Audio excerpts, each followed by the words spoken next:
Bugun 20 metrli balandlikdan eksperiment o'tkazamiz.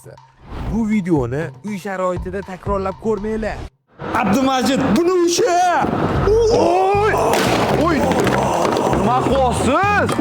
Ukam qara, har bitta narsani ushaganingga $100 beraman. 5-6 narsa tashiyman. $100 mi? $100. Boyib ketamanmi deyman, davay.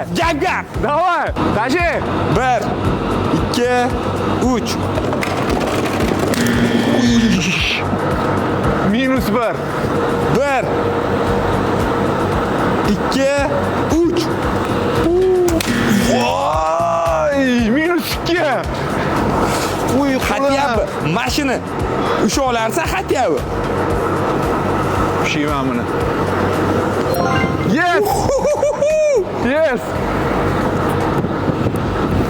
Voy, -3. Qo'lim yomon og'ridi lekin. Voy. Voy. Voy. Voy.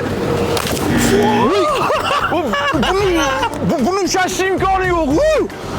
Suv buni ichiga qanaqa ushayman? Har bitta tashlagan narsamga $100 beraman dedim. Lekin Valvali moyini ushasa $200 beraman. Bu Valvali moyi bo'ladi. 1,5 asr tarixga ega bo'ladi. Akalar, 1866-yil ishlab chiqarilgan. Bormi ukam? Bu moyi ushamasa ham bo'lmaydi. Buni aniq ushayman.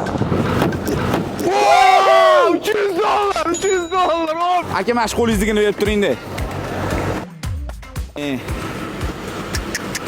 Voy. Osma, asalli o'zi yo'q, aka. Siz JM mashinasini haydaysizmi? Merz haydaysizmi? BMW haydaysizmi? Farqi yo'q. Liboy mashinaga bor. Bu moy aytib o'tganimdek premium klass hisoblanadi. Valvali. Nima bo'lib ketdi ukam? $300 mi bering dedilar. Yo, men tushundim. Qanaqasiga $300? Voy, Valvalini ushasa 200 beraman. To'g'ri? Har bitta undan oldin ushagan narsalarimni 100 dan beraman. Men xalq aytdim, faqatgina Valvalini ushadi-yu, boshqa narsani ushamadi. Voy, qoptoni ushadi, videoga tushdi. Bu gap. 1 2 3. Onasini emisi, $300 ketdi.